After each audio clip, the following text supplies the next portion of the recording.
ప్రభుత్వం ముందస్తుగా అప్రమత్తంగా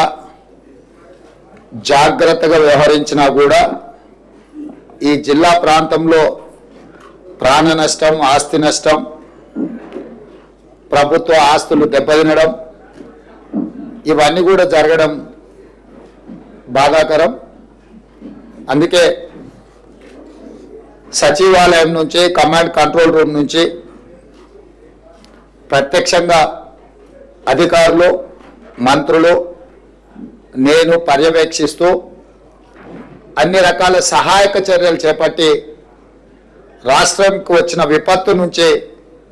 రాష్ట్రాన్ని కాపాడే ప్రయత్నం చేస్తూనే ఉన్నాం. ఈరోజు అందులో భాగంగా మహబూబాబాద్ జిల్లా కలెక్టర్ కార్యాలయంలో అధికారుల నివేదికను తీసుకొని అధికారులకు అదేవిధంగా జిల్లాకు సంబంధించిన మంత్రులు, ఇన్ఛార్జ్ మంత్రి గారికి సూచనలు చేస్తూ సహాయక చర్యలు చేపట్టడానికి ఈ సమావేశంలో నిర్ణయించడం జరిగింది.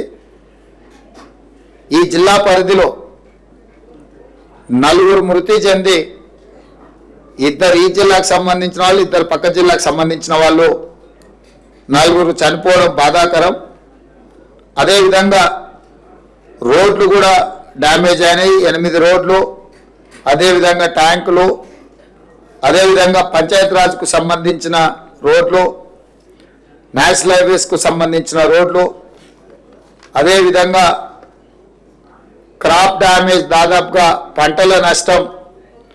27,639 ఎకరాలు, దాదాపుగా 30,000 ఎకరాల పంట నష్టం.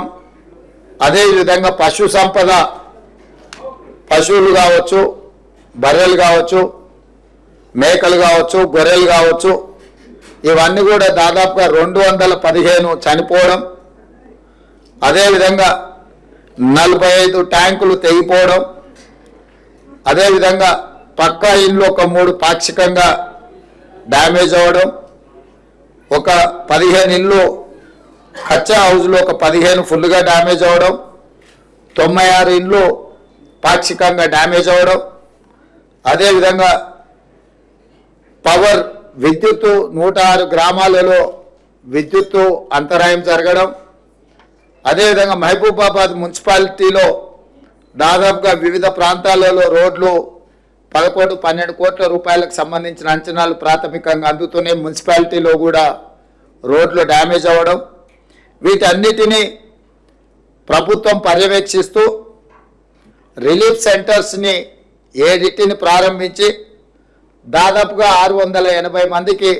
భోజన వసతులు, ఇతర సహాయక చర్యలు రాష్ట్ర ప్రభుత్వం చేపట్టింది.